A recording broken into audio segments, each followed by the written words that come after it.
Welcome back to Cheating Stories, the channel where we share shocking tales of love, betrayal, heartbreak, and unexpected twists. Today's story is one of the most devastating wedding day betrayals imaginable. If you enjoy stories like this, don't forget to like, subscribe, and turn on notifications so you never miss an upload. Now, let's begin.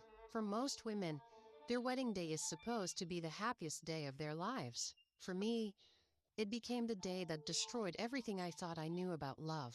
My name is Emma, and 3 years ago, I walked in on a disaster that ended my wedding before it even began. The worst part? The person who betrayed me wasn't just my fiancé. It was my own sister. I met Daniel when I was 27 years old. We worked in the same office building, although for different companies. Every morning we'd bump into each other at the coffee shop downstairs. At first, it was just small talk. Then it became lunch breaks together. 6 months later, we were inseparable.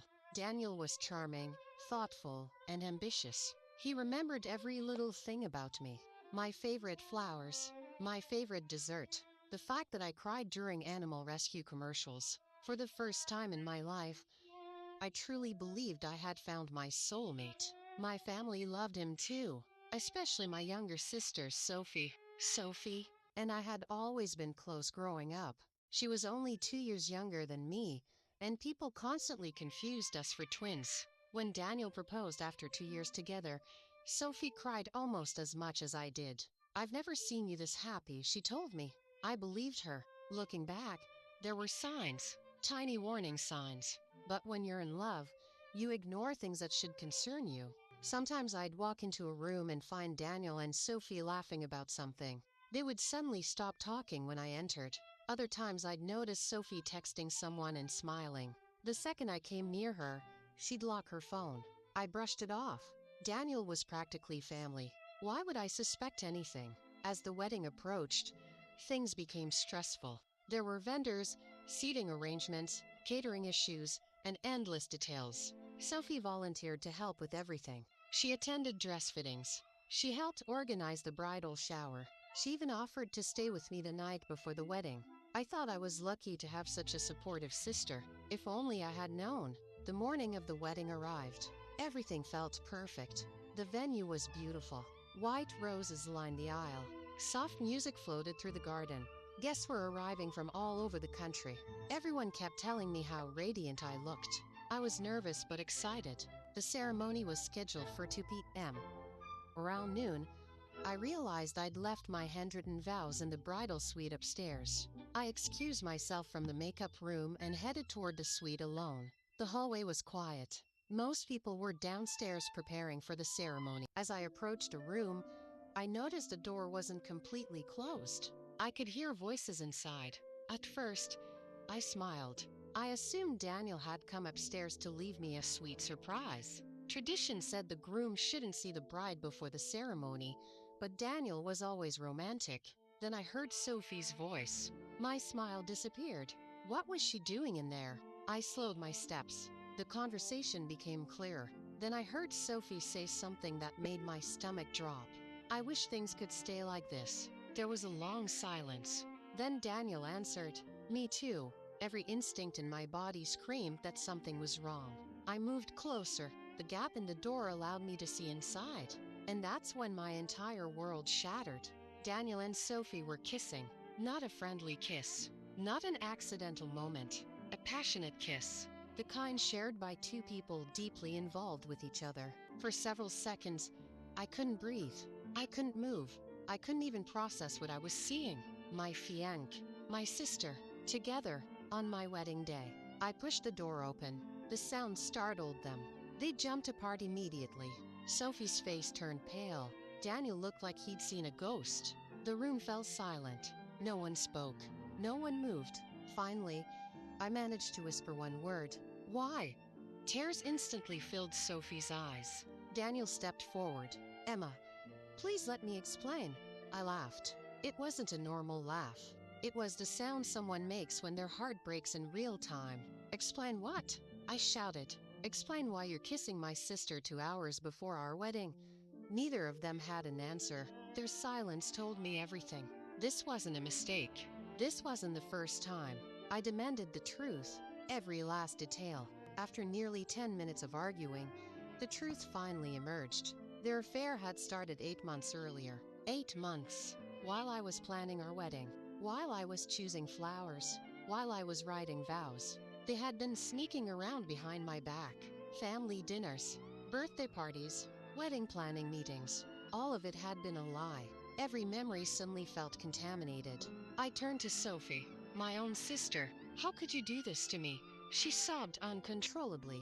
It wasn't supposed to happen. Those words only made me angrier. Affairs don't accidentally happen for 8 months.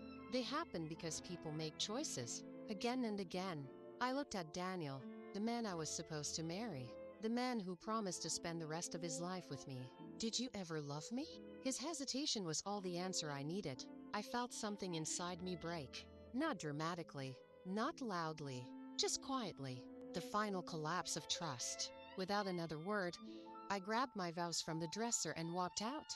Behind me, I heard them calling my name. I never turned around. Downstairs, guests were beginning to take their seats. Everyone smiled when they saw me. They assumed I was moments away from becoming a bride. Instead, I walked straight to the front of the ceremony area. The wedding coordinator rushed over. "Emma, what are you doing? The ceremony starts soon." I took the microphone from her hand. My heart pounded. More than 100 guests looked at me expectantly. Family members, friends, co-workers, everyone. I took a deep breath. Then I spoke. "The wedding has been cancelled." The crowd immediately erupted in confusion. Whispers spread through the venue. People looked around trying to understand.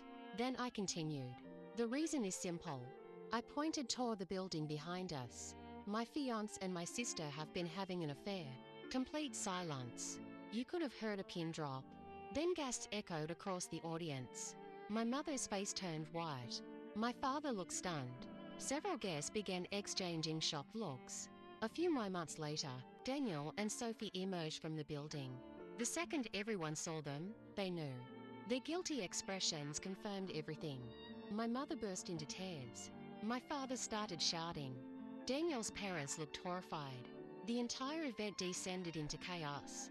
Some relatives tried defending Sophie. Others condemned her. People argued. People cried. Some guests simply left. I stood there watching the destruction. Strangely, I felt calm. The worst had already happened.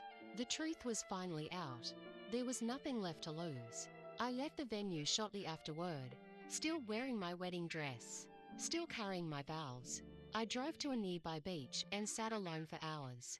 The waves crashed against the shore as I replayed everything in my mind. Every lie, every betrayal, every moment I'd ignored. I cried until there were no tears left. The following months were brutal. I cut contact with Daniel completely. I also cut contact with Sophie. My family begged me to forgive her. I refused. Some betrayals leave scars too deep for forgiveness. Eventually, I learned even more painful details. Several friends had suspected something. A few had even witnessed inappropriate behavior between Daniel and Sophie. None of them told me. They didn't want to ruin my happiness. Instead, they allowed me to walk blindly toward disaster. That realization hurt almost as much as the affair itself. A year later, I heard Daniel and Sophie had started dating publicly. Apparently, they believed they were soulmates. Good for them.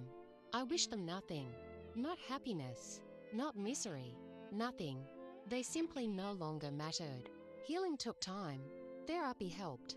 Friends helped. Most importantly, I learned that someone's betrayal does not define your worth. For a long time, I blamed myself. I wondered what I'd done wrong, why I wasn't enough. Then I realized the truth. Their choices belong to them, not me. 3 years later, my life looks very different. I moved to a new city, started a new career, built new friendships, and eventually, I found love again. A healthier love, a love built on honesty. The experience changed me forever, but it didn't destroy me. In fact, it taught me one of the most important lessons of my life. Sometimes the worst day of your life is actually the day that saves you from years of future misery. Imagine if I'd never discovered the affair. Imagine if I'd married Daniel. Imagine finding out after 10 years and 2 children. As painful as that wedding day was, it exposed the truth before I legally tied my future to someone who didn't deserve me. And for that, I am grateful. The wedding became a disaster, but the disaster saved my life. Thank you for listening to today's story. If you enjoyed this story and want more shocking tales of cheating, betrayal, revenge, and relationship drama, make sure to subscribe to Cheating Stories, leave a like, and share this video with your friends. And remember, sometimes the truth hurts, but lies hurt even more. See you in the next story.